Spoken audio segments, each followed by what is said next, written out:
was trying. And then also was a good solution.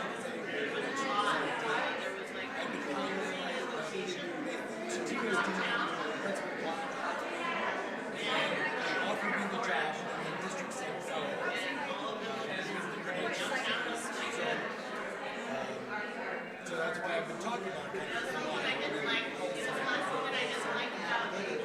Lovely. We're looking for something I didn't like about the diatribe from Chelsea, but I kind of thought that here, that's like the collectively thousands from years to but I think I want to make sure I get a great I didn't start teaching in Montessori. It's third grade, fifth grade. And I'm an interventionist now. the first one out that watch that one location, I'm like, no. Everyone's out with that multiple locations, somebody should sit down. Downtown. Oh, straight with the district.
So musical theater, absolutely. And if you need any help, say something because my background is that's so funny. Rerouted that the switch for that light to we need that. Yeah, I started my new position on Monday. So okay, so I've been doing intervention for 10 years. Before that, I was a classroom teacher, and I taught every grade level from kindergarten to 12. At one time or another, but I'm doing 6 through 12 interventions now. Right, well, and you don't have to take them to class. And I find that the parents are less aware.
Good morning.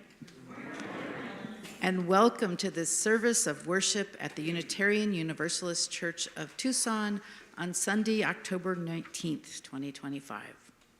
My name is Helen O'Brien. I am the worship associate this morning, assisting our minister, Reverend Jamili Omar.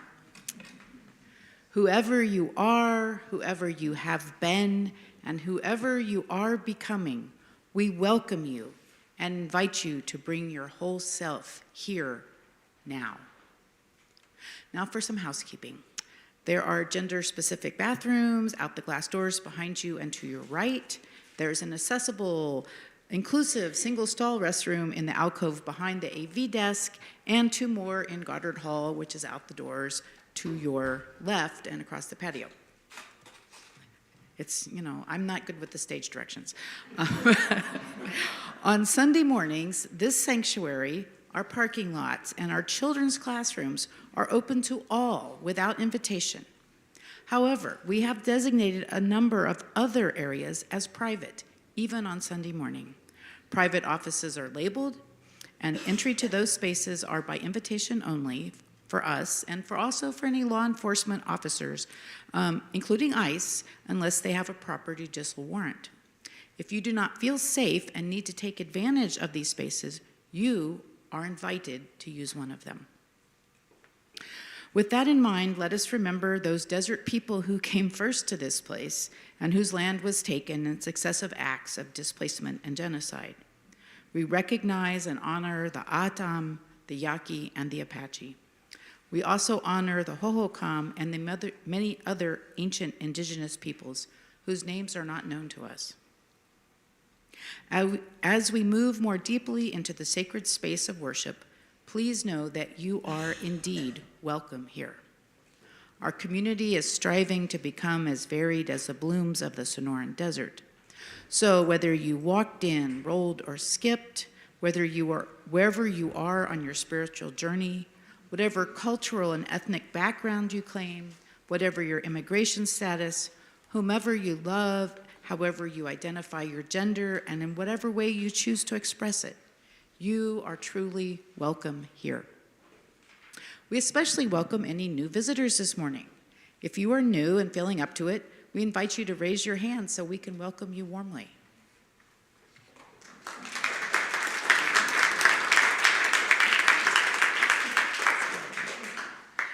As Unitarian Universalists, one of our core values is pluralism.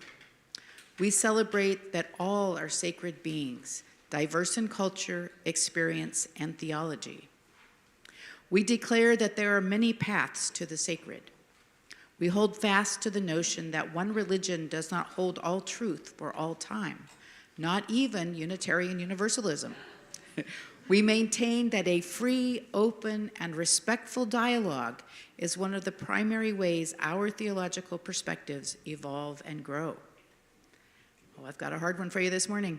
Please turn to someone sitting near you, preferably someone you did not come in with, and share the last instance when you had a dialogue with someone who did not share your theological perspective. Don't share the whole conversation, just when it occurred. Be sure to let both individuals get a chance to speak.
as always, we hope these conversations will continue. The conversations here with each other, with those we trust of like minds and hearts, and the conversations in the bigger world with people who really disagree. We gather here today and every Sunday. We come to this sacred space for many and varied reasons, as Gary Kowalski reminds us, to celebrate life's beauty and to find healing for its pain, to honor our kinship with each other and with the earth, to create a more compassionate world, beginning with ourselves, to wonder at the mystery that gave us birth, to find courage for journey's end, and to listen for the wisdom that guides us in the quietness of this moment. Whatever your reasons for being here today, I invite you to bring your whole self here. Come, let us worship together. And let us ground ourselves and bring our attention fully present by joining me in saying these chalice lighting words. We light this flame to remind us love is the center. As we grow and connect, mature and deepen, love remains the center. When the light of truth burns all else away, love remains. And if you're at home and have a chalice, please light it as you're willing and able. Would you please rise as you are able?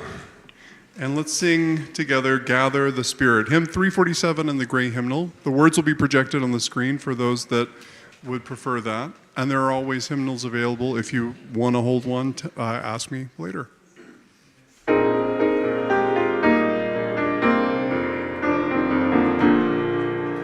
Gather the Spirit, harvest the power.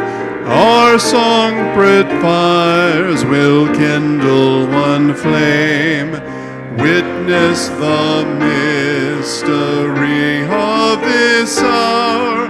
Our trials in this light appear all the same.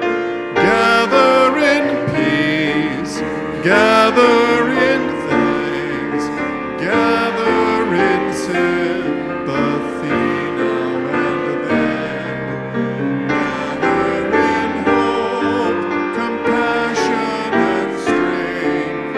Gather to celebrate once again. Gather the Spirit, wine, sweets for the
Our earth is strong.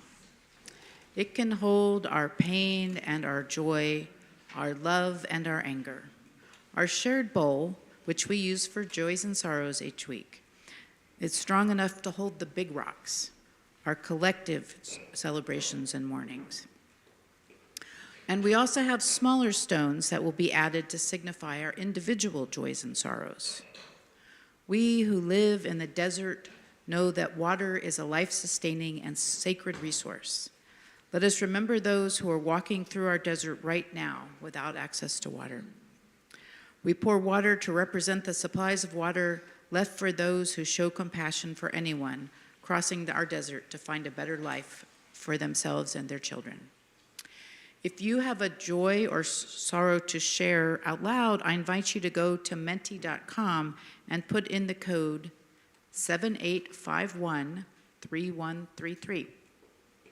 Or you can scan the QR code that's on the slide. Please add your name to your Menti if you want us to know who is sharing. If any of you here in the sanctuary wish to put your thoughts up on Menti, Brian Moon can help you do that. If you're here in person, I invite you to come up to this table and create ripples of hope by putting a stone in the water to symbolize your joy or sorrow. If you prefer not to be on camera, because we're live streaming the service, if you prefer to add a stone but not be on camera, there's a separate bowl in the back of the sanctuary that you can use.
On our Menti today, I started a pen pal relationship with an 8th grader.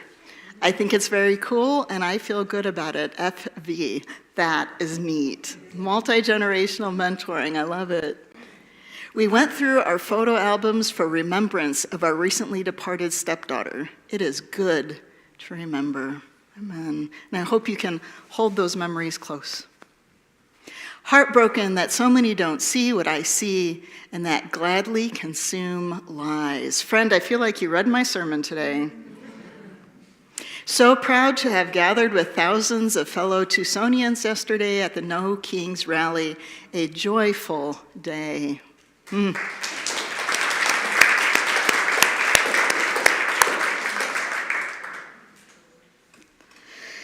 Our reading, prayer, meditation, whatever you would like to call it today, is a poem by one of my favorites, John Rodell. It's called Taking Turns. Let's create a schedule where we can take turns for which one of us will be giving up on hope for a day. So we don't all do it at once. And when it's your day, just let me know what you need. I can bring you a hot drink, the softest of blankets, and a funny movie we can watch together. On my day to give up, please just walk me outside so I can place my hands on a tree so I can feel the hum of creation again. My love, on the days when we can't hold onto hope, will at least be able to hold on to each other.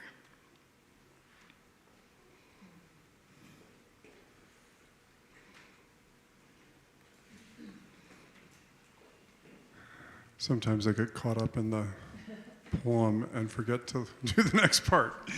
Please join in singing hymn 34 from your seats, though I may speak with bravest fire. But it is one that requires breath support, so maybe sit up a little.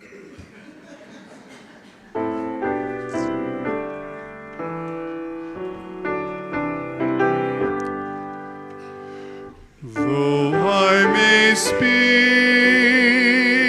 with bravest fire and have the gift to all inspire,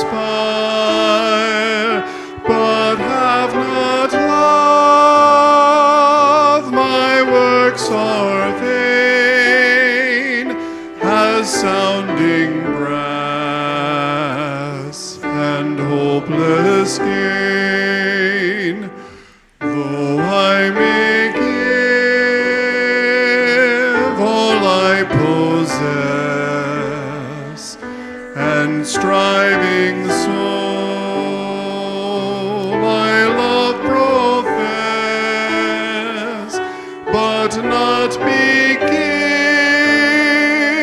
given by love within, the prophet soon turns strangely thin. Softly, come, Spirit, come, our hearts control, our spirits long to be made whole. Let inward love guide every deed. By this we worship and are freed. Thank you. Breath control for sure. Did anyone attend a No Kings rally yesterday? Oh, lots of hands. Way to go, UUs. What did you experience? Love. I see some beating hearts. Hope. Joy. Positive. Positive support. Inspiration. Good costumes. Laughter. The DC rally was live streamed, and I caught some of it, and I loved the creativity of the signs. Was Tucson quite as creative?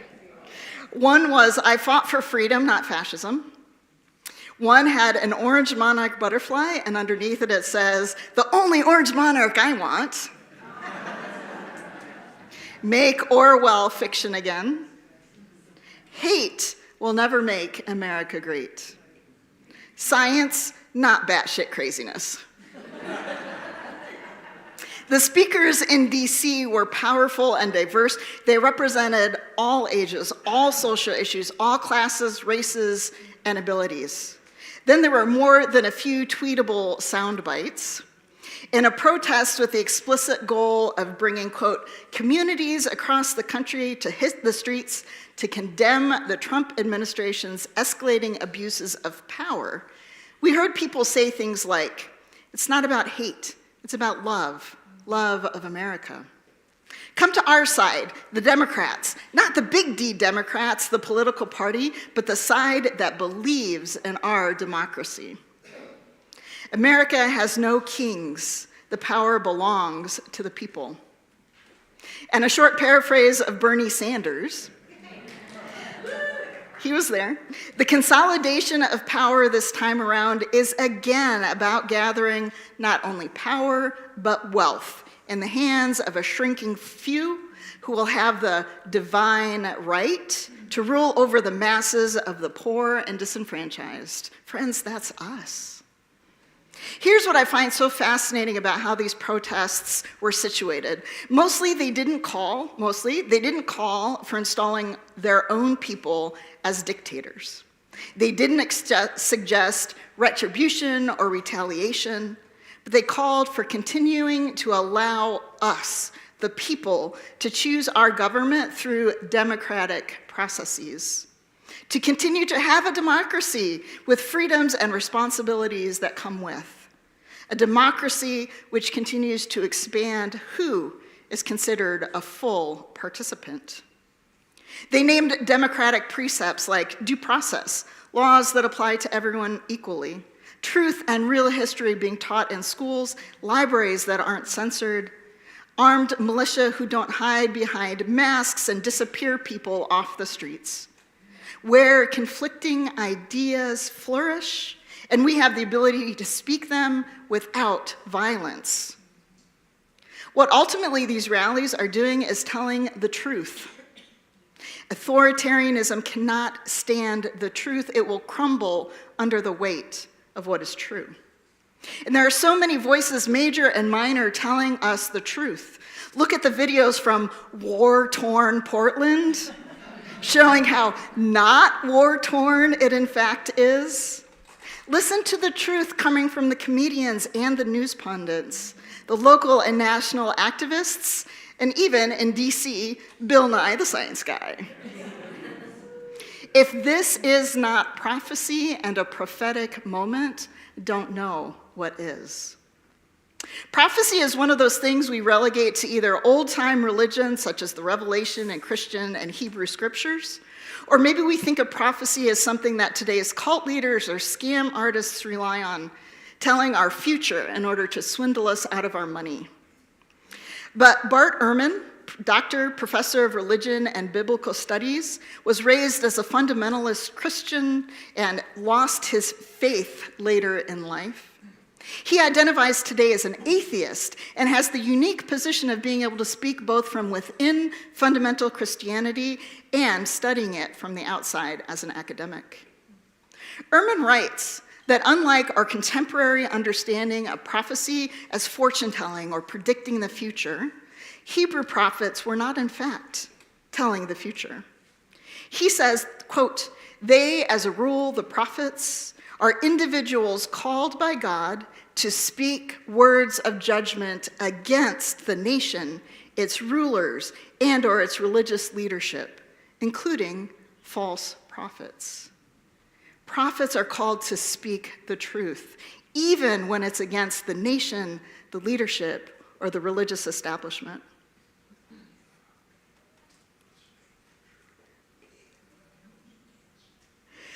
So let's be clear, there were prophets speaking on Saturday. Senator Chris Murphy, Democrat from Connecticut, we, quote, we are not beginning an authoritarian takeover. We are in the middle of it. Our democracy is in peril, but it can be saved. No one is riding to our rescue. There is no establishment response coming to save us. It is only us. And when you want to be moved to stand up and say, yes, preach, go and listen to the DC rally speech led by Cliff Albright of Black Voters Matter. He said, quote, long quote, We have to go beyond the call for no kings, because the last time we said no kings in this country, in 1776, 1/4 of our population were enslaved. He challenged us to resist the divide and conquer tactics that keep those in power in power. One of the most revolutionary tactics, he says, is to be united, for us to stand together, to sing together, to laugh together, to cry together, to fight together. Oh, no, this, he continued, their hate cannot beat out our love. And when I talk about love, I'm not talking about a Valentine's Day kind of love. I'm talking about a radical love. I'm talking about how you might have to flip over the money-changing tables kind of love. I'm talking about a love that is power. He says those two things are not opposite. They go together, as Dr. King told us, quote, power without love is reckless and abusive, and love without power is sentimental and anemic. Power at its best is love implementing the demands of justice. And justice at its best is power correcting everything that stands against love. Martin Luther King Jr., my friends. Before this revolution can happen, though, the truth must be told. Because struggles, if we can't identify a person, a real embodied person attached to a particular bias or ism, we cannot see and identify it. We cannot correct that bias. Let me explain. In countries that say we have no gay people here, they don't have to change the draconian laws prohibiting free expression of love, and they don't have to wrestle with the moral decision to oppress people. If we say there is no one here at UUCT who uses a wheelchair, we don't have to consider a ramp. If we say there are no people of color in Unitarian Universalism, we don't have to wrestle with our internalized racism. Truth comes before revolution. Last week, I was at a training, 2 weeks ago now, I was at a training in Montgomery, Alabama, and a large portion of our time was spent visiting the legacy sites. These are the sites across Montgomery where the history happened. We were right there, from the early slave trade and trading with indigenous people to the first slave trading in the 1820s, to becoming the first, albeit short, capital of the Confederate States of America, to Reconstruction, to lynching and campaigns of terror, to the leadership of Martin Luther King Jr. from his Dexter Avenue Baptist Church, to the Montgomery bus boycotts, the freedom rides, the sit-ins, the arrival of the protesters from Selma, to the mass incarceration of Black and poor people who have become modern-day slaves to the penal system today. These legacy sites tell the truth of the history in this location, both ugly and lovely truth, the things we are proud of and the things that make us hang our heads in shame. At every moment in their history, these museums and sites seek to tell the truth about what happened in Montgomery and what continues to happen. They tell this truth so that history and the individuals who make up this history won't be lost. They tell this truth so that authoritarians cannot rely on invisibility in history to make real people today invisible in public systems. They tell the truth so that we can say, this is not the way that it has always been, and we can begin to imagine a different future. This is why authoritarians and dictators limit free press, removing all the White House press correspondence. They limit access to books and ideas through school book banning. They limit what can be taught and thought, no critical race theory in public. The current administration could be following the tyrant's playbook, which is actually a really good series on Netflix if you're curious. In the end, no one rally is going to save us, no matter how wonderful and magical it was. No court decision is going to save us. No senators or representatives are going to save us. We must save ourselves. And we need to be as broad as possible when we define who ourselves is, who makes it into our boat of salvation, and who is left behind. We must reject the false naivete, pretending we don't know this ugliness is out there, and we must refuse to look away. Akaya Winwood wrote a prophetic piece in 2019. Do you remember those simpler times? I think about it frequently. It's a longer piece, but in summary, she remembers a time when she was 5 years old and turned over a rock outdoors. This must have been a verdant and green place, because when she turned over the rock, there were all kinds of creepy, crawly bugs and slimy things underneath there. She said, they moved in ways that surprised and revolted me. She writes that in the intervening years, she learns the names of the slimy and leggy and yucky things that were there. And she remembers that as a child, she quickly left that rock. She did not want anything to do with it. And as an adult, she reflects that, quote, these days, collectively, we are turning over the old, tired boulders of white supremacy and patriarchy. Unlike the rock of my childhood, we are upending social constructions, which have nothing to do with the natural world. What we are discovering is disturbing and revolting, and we are right to be repulsed by what we see. That said, it's time we stopped being shocked. There's nothing natural about the ugliness of systemic oppression, and while we might be surprised by what's happening, it's important we honor and retain our repugnance. Otherwise, it's easy to become complicit. Now, as an adult living in these same systems, we have to make choices about how much we consume. The purpose of the constant bombardment of ugliness and bad news is to keep us off balance. If we can't focus, we can't fight. But never forget, Akaya reminds us, quote, our old systems are in the process of disintegration and decay. They are literally falling apart in front of our eyes. Some of us will resist and stand guard, making sure the rot and fallout are minimized. Some of us will provide hospice, ensuring the systems die well and thoroughly. Some of us will tend to the victims and survivors. Some of us will design and create new paths to a common and integrated future. And she says, whichever you are, all are needed. It's essential that each of us understands and embraces our particular part in it. It's also crucial we support and hold up the efforts of others doing work that is different from ours. No one task is more or less important than the others. It is all honorable and necessary. So friends, the road to justice is not simple, linear, or quick. We need every one of us in every role we occupy, out in the streets or here in the church.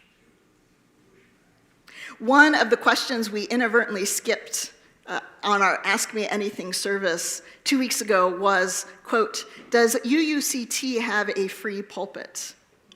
In a way, I was glad that we accidentally skipped it, although it was an accident, it was in there, because I didn't have a good answer. Today, I have a good answer. Do we have a free pulpit? Can someone, me, a guest, you, come up here and speak their truth even if you disagree with it? Even if it's uncomfortable? Even if it's prophetic in a way that calls out something near and dear to your own heart? My answer is that choice is yours, not mine. Can we speak truth to each other, hold with love each other's truths, even when they contradict our own? This is the first work our healing and accountability team took on with us. What stories live in our congregation under the muck and the gore and the rocks? What contradictions, what questions and truths do we need to tell, and what do we need to listen to? At the DC rally yesterday, Bernie Sanders says, quote, those in Congress want you to believe that you are cowards. They want you to believe that you are powerless, but that is a lie. The worst kind of lie is a lie that makes you believe that you are less than whole and holy. A lie that tells you to accept the dregs of life and the least that you can have. A lie that tells us as a society that we are not to trust each other, that you must do this alone, that no one will be here for you. These lies hurt. And these are the lies we must not only call out as false, but to live as if they are false. We must, by our lives, write the prophecies of a better future. So, let's take turns watching. Let's take turns holding each other. Let's be in the fight together. And on my day to give up, please walk me outside so I can place my hands on a tree and I can feel the hum of creation again. My love, on the days when we can't hold on to hope, we'll at least be able to hold on to each other.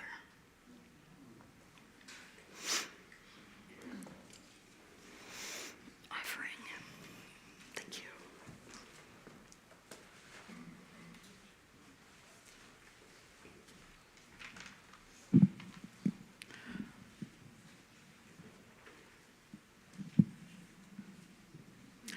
One Sunday each month,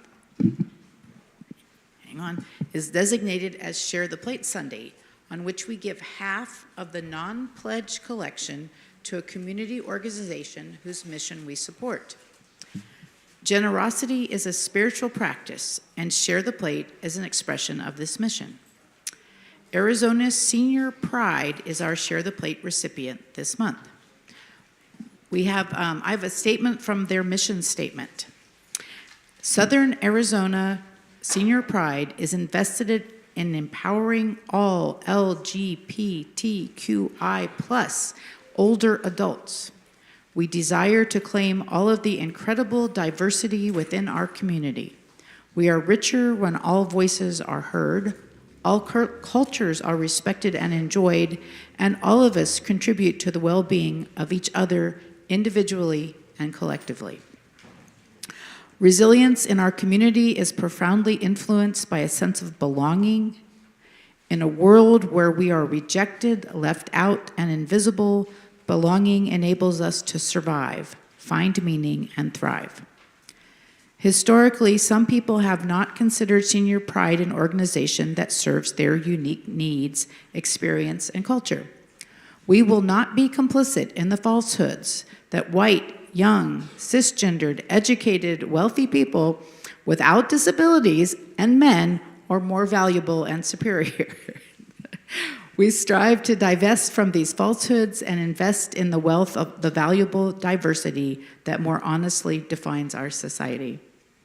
Senior Pride is committed to inclusion, diversity, equity, and access. We reach out, invite, embrace, and build trust with people from all backgrounds and walks of life. Join us. Your voice, collaboration, and investment ensure our success in the community. So, today, half of the amount of all cash donations, as well as half of all checks that are made out to UUCT and also have Share the Plate written in the memo line, will go to the Arizona Senior Pride.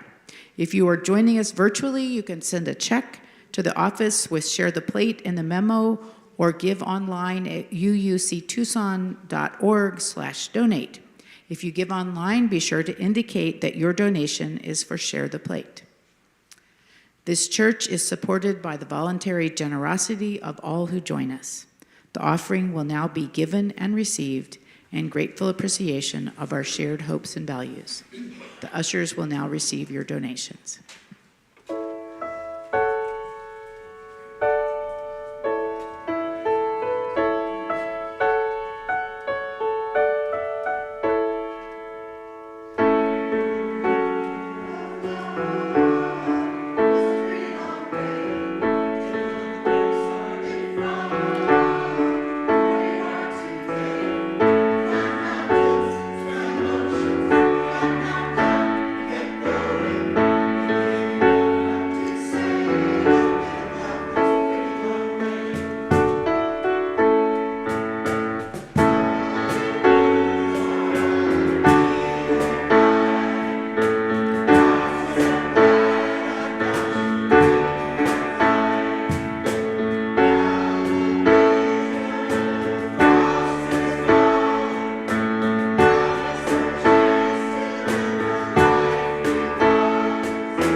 Good morning.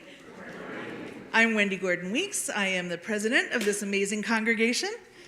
And I want to first invite everyone to social hour after the service in Goddard Hall, which is out the double doors behind you to your left. There will be coffee, iced tea, lemonade, snacks, and always good company. Social hour food and refreshments are free for all, and donations are appreciated to cover our costs.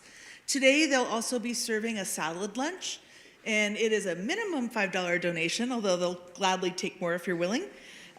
So salad full lunch available today as well. And if you are new and want to stay in touch with us, you can fill out a guest information card in Goddard Hall in the Welcome Center. And you can also find a virtual guest information card in the newcomer section of our website. We heard earlier about the policy regarding uninvited law enforcement on campus in our welcome. And if you have questions about it, please see a board member, a member of the safety team, or Reverend Jamili. We are staying up to date on the situations we find ourselves in and revisiting it as necessary. We've got a bunch of announcements today. First is that there is a congregational forum today at 12 noon right here in Holland to talk about the memorial plaques that are found outside on the north wall of Holland. Please come learn more about proposed changes to the program. Second, it is time to vote. Not that vote. That's next year. But for our Share the Plate recipients, one Sunday each month is designated as Share the Plate Sunday, where we give half of the non-pledge collection to a community organization whose mission we support, like we did today. Our Share the Plate organizations are picked by congregational vote, so you get to help pick our recipients for the 2026 calendar year. See the weekly newsletter for ways you can have your opinion known. Voting is open through October 19th, which is, I believe, today. So today's your last day if you want to be heard. And results will be announced in early November. The Baja Four, which is how we call the 4 Southern Arizona congregations, us, Mountain Vista, Sierra Vista, and Borderlands, yes. We are planning a trip. Join us and support your local community in packing and distributing food for the Humane Society. Sorry, there's a typo in my announcement. The Humane Society Pet Pantry. The Humane Society Pet Pantry program. We'll be dropping off our donations, touring, and volunteering for the Pet Pantry program during our upcoming visit to the Humane Society of Southern Arizona on October 20th. As a member of your board, I do want to just share one thing, one way to volunteer. We try to share one every time. We know you're going to need a stewardship chair, since our stewardship chair is currently our consultant. But we need a great stewardship chair to help us out. That's going to be coming up soon. We're going to need a chair for our annual auction, which is our biggest fundraiser of the year. They're a fun way to get involved. If that sounds like something you'd like to do, there's a great team to work with you. Please talk to one of the board members. Everybody's got a blue lanyard except me because mine broke. So come talk with me or anyone on the board with a blue lanyard if you want more information. I'll be available in social hour if you have questions or feedback for your board. Thank you. And I'm looking at the foyer and a little anxious about this next moment, so I think we're going to go straight to the story, because the next thing that happens is us to sing the children in, but the children aren't there to be sung yet, so they are, which is part of the reason why it's so hard to sing the children in. It was a lot easier to sing them away.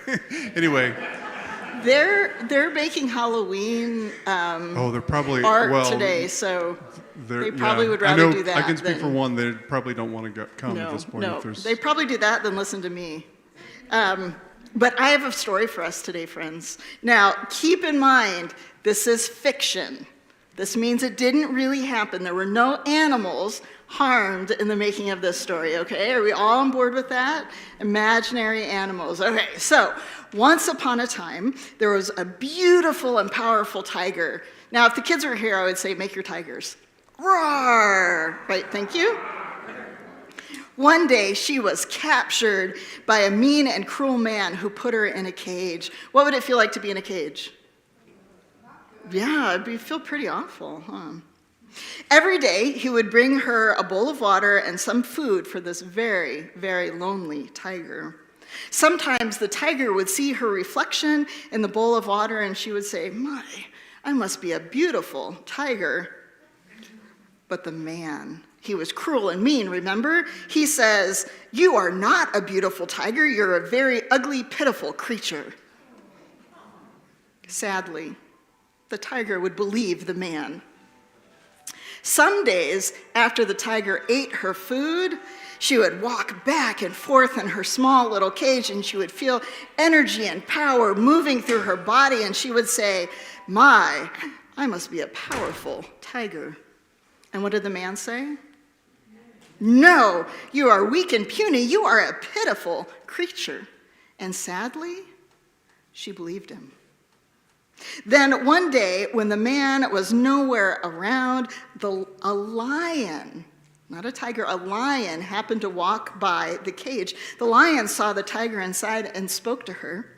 "Beautiful and powerful tiger, what are you doing lying about in that teeny tiny little cage?" "Oh, do not make fun of me," replied the tiger. "I know I am neither beautiful nor powerful." "I'm not making fun of you," said the lion. "You are surely the most beautiful and powerful tiger I have ever seen. I am only surprised to see you lying here when you should be strong enough to break out of that cage." "You really think I could break out?" asked the tiger. "Quite easily, I think," said the lion. How do you think the lion responded? At first, she was not so sure. She had believed these lies for so very long, she could not even believe that she was something else. She had been told she was weak and pitiful for so long. But then suddenly, it seemed as though she could feel energy and strength moving through her body. She began to pace back and forth in her cage, and then almost without thought, she burst through the door. And it flew open without any resistance, just like our kids are going to right now. Here they come. Perfect timing. You get to hear the very end of the story. So our tiger has been caged for a very long time, and she's just suddenly realized that she can break free out of this cage. But once she was outside, she was a little dazed and confused. The cage didn't even have a lock on it, she said. "I've spent so much of my life stuck in there, and the door wasn't even locked." The lion looked at her with soft brown eyes and said, "Those kinds of traps don't need locks. For it is the lies we believe that keep us in our cages, and it is the truth that sets us free." Friends, we are stronger and more beautiful and more powerful than we can imagine. Let's live like it, huh?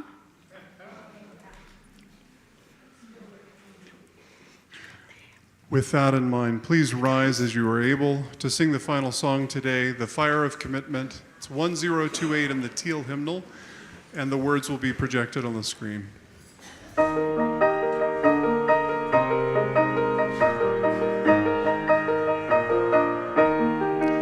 From the date of days remembered, burns us beacon bright and clear, guiding hands and hearts and spirits into faith, set free from fear. When the fire of commitment wits our mind and soul ablaze, when our hunger and our passion meet to call us on our way, when we live with deep assurance of the flame that burns within, then our passion finds fulfillment and our future can begin.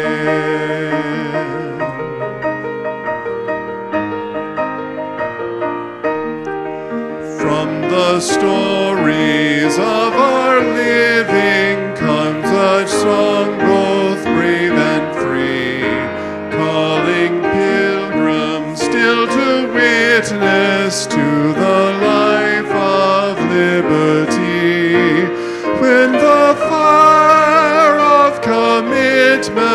sets our mind and soul ablaze.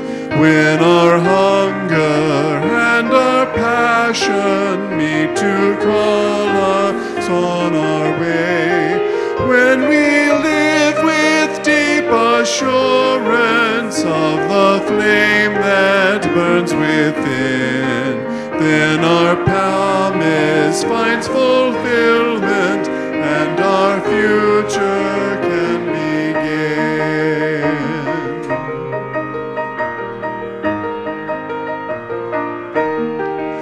From the dreams of youthful vision comes a new prophetic voice, which demands a deeper justice built by our courageous choice.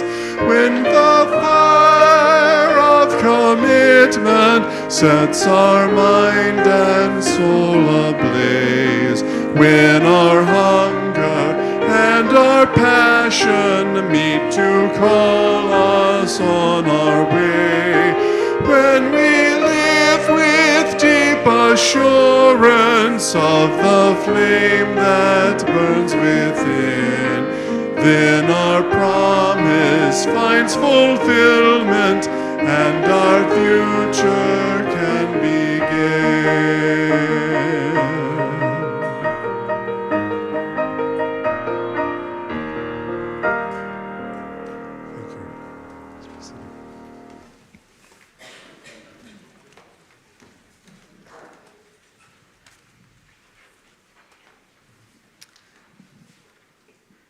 So you can read the words of chalice extinguishing with me. We extinguish this flame to remind us love is the center. As we explore and rest, engage and heal, love remains the center. When all we can see is cold ashes, love remains.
Yeah, it was the Monday last week.